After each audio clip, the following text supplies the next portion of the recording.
안녕하세요. 에이징 스토리입니다. 요즘 경로당 이용이 계속해 줄어들자 다양한 개선 방안이 제기되고 있는데요. 오늘 영상에서는 일본의 노인들이 모여 친교를 나누는 시니어 살롱이 하나의 방안이 될 수 있는지에 대해서 이야기를 좀 나눌까 합니다.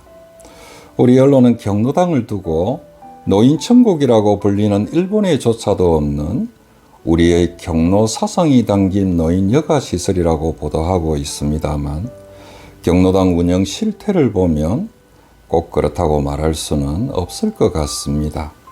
매년 국고보조금과 지방비로 2,200억이 경로당 운영비로 지원되고 있습니다만 노인들의 경로당 이용률은 계속해 줄어들어 다양한 개선 방안이 모색되고 있는 실정입니다. 정부는 경로당을 스마트 건강 측정기나 하상 플랫폼 스튜디오가 구비된 스마트 경로당으로 바꾼다고 하고요. 올해부터는 경로당에서 주 5일 식사가 가능하도록 시설을 개선하고 운영비도 추가로 지원한다고 합니다. 경로당 시설을 이용하는 회원들에게는 반가운 소식일 수 있겠습니다만 시설을 개선하고 예산을 지원하기에 앞서 경로당이 처음 만들어질 당시의 설립 목적에 여전히 부합하고 있는지, 노인복지법에 규정되어 있듯이 앞으로도 경로당이 노인 여가 복지시설로서 계속해 그 기능을 이어갈 수 있을지 조사와 분석이 필요하지 않을까 싶습니다. 경로당은 관련법에 따라 150세대 이상의 공동주택을 건설할 시 의무적으로 설치하도록 되어 있어 경로당의 수는 해마다 늘어나는 추세입니다. 지난해 기준으로 전국에 68,220개의 경로당이 있고요. 국고보조금과 지방비로 2,295억의 예산이 지원되었습니다. 경로당 한 곳당 연간 기준으로 운영비 192만원, 난방비 200만원, 냉방비 35만원, 양곡비 15만원 등 총 400만원이 넘는 예산이 지원되고 있습니다.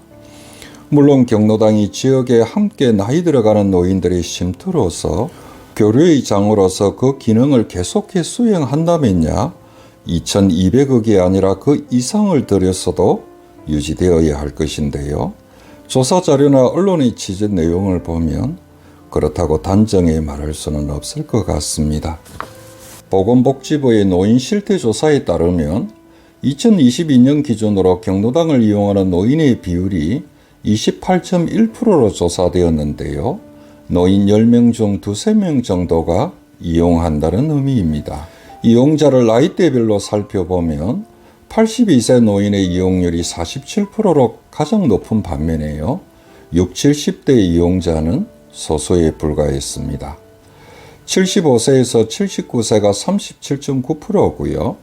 70세에서 74세가 27.7%, 특히 65세에서 69세의 베이비부머 세대는 11.1%에 불과한 것으로 조사되었습니다. 서울은 이용률이 더 낮은데요.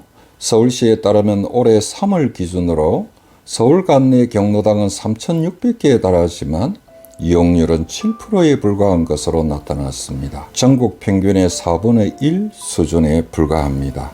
물론 요즘 60, 70대들은 이전 세대들에 비해 경제활동을 많이 해 경로당 이용률이 상대적으로 낮다고 말하기도 하는데요. 문제는 이들이 더 나이 들었어도 경로당을 이용할 의향이 높지 않다는 것입니다. 65세에서 69세 노인들을 대상으로 앞으로 더 나이 들면 경로당을 이용할 의향이 있는가란 질문에 31.2%만 그렇다고 응답했습니다. 달리 말하면 베이비부머 세대 10명 중 7명은 70, 80대가 되어서도 경로당을 이용할 의향이 없는 것으로 알 수 있습니다. 보건복지부가 최근 발표한 2023년 노인 실태조사에 따르면 요즘 노인 세대들은 과거에 비해 다양한 방식으로 사회활동에 참여하고 있는 걸 볼 수 있는데요. 사회활동을 경로당을 통해 참여한다는 응답은 26.5%에 불과한 반면 친목단체나 동호회를 통해 사회활동에 참여한다는 응답은 61.8%로 나타났습니다. 사회활동을 경로당보다는 친목단체나 동호회를 통해 참여한다는 비율이 두세 배 더 높은 걸 볼 수 있습니다. 참고로 1992년에 한국보건사회연구원이 조사한 경로당 이용 실태를 보면 65세 이상 노인 인구의 45%가 경로당을 이용한다고 응답했습니다. 30년 만에 경로당을 이용하는 노인의 비율이 절반이나 감소했습니다. 경로당 운영 실태를 취재한 한 언론 기사에 의하면 서울 은평구에 소재한 한 경로당은 하루 평균 대여섯 명의 노인만이 이용하는데요. 80대가 대부분이라고 합니다. 경로당 막내라고 밝힌 79세 서모 씨는 자신은 혼자 살고 거동이 불편해 어쩔 수 없이 경로당을 이용하고 있지만 자신보다 젊은 층에 속하는 노인들은 지하철 타고 등산을 가거나 친구를 만나는 등으로 경로당을 찾지 않는 게 현실이라고 말했습니다. 성남시 분당구 관내에 거주하는 78세 이모 씨는 아내와 봉사활동은 다녀도 경로당은 가지 않는다며 할 것도 없고 쓸모없는 사람처럼 TV만 봐야 하지 않느냐고 반문했습니다. 시골 경로당도 마찬가지인데요. 요즘 많은 시골 경로당이 법정 기준을 맞추지 못해 미등록 경로당으로 분류되고 있습니다. 노인복지법 시행규칙에 따르면 경로당은 회원 20명 이상, 여기서 읍면은 10명 이상입니다. 거실 면적은 6평 이상의 기준을 충족해야 하는데요. 이 기준을 충족하지 못하면 미등록 경로당으로 분류돼 정부 예산을 제대로 지원받지 못한다고 합니다. 보건복지부에 따르면 전국의 미등록 경로당은 1,600곳이 넘는데요. 대부분 시골 경로당이라고 합니다. 어떻습니까? 앞으로도 계속해 정부 예산을 투입해 경로당을 운영해야 할까요? 노인복지 전문가들 중에는 경로당도 시대에 맞추어 그 역할을 확장해야 한다고 주장하고요. 보건복지부는 이용도가 낮은 경로당을 재가노인 복지시설로 전환하는 방안을 검토한다고 하는 등 여러 가지 방안이 모색되고 있습니다만 베이비부머 세대들이 잠재 이용자가 되는 현실에 경로당의 지속 가능성에 회의적인 의견도 있는 게 사실입니다. 요즘 60대 베이비부머 세대들은 학력도 높고 연금이나 자산 등 경제적 여유도 좀 있어 개인의 삶을 중시하는 성향이 높다고 봅니다. 따라서 텃세나 프로그램 문제를 떠나서 같은 지역에 살며 나이 들어간다는 이유만으로 경로당에 모여 함께 활동한다는 게 말처럼 그리 쉽지만은 않은 것 같습니다. 노인천국이라고 불리는 일본에는 경로당은 없습니다만 동네마다 노인들이 모여 활동하는 시니어 살롱이라고 불리는 모임이 있습니다. 대개 5명에서 10명 정도의 노인들이 자신의 집이나 빈 사무실 등을 임대해 주기적으로 모여 서로의 안부를 확인하고 책을 읽는 등 취미 활동을 하는데요. 이를 시니어 살롱이라고 합니다. 살롱이라는 말은 방이라는 뜻의 프랑스어로 17세기에서 18세기 프랑스 귀족들이 모여 대화하고 취미를 즐기는 저택의 거실을 사롱이라고 부른 데서 유래되었다고 합니다. 일본에서는 사적 모임의 공간이나 소규모 동네 모임을 사롱이라고 부르고 있습니다.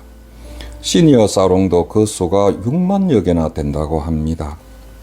살롱에 참여하는 노인들은 앞에서 말한 취미 활동 외에도 회원 간의 일손이 필요한 경우 도움을 주기도 하고요.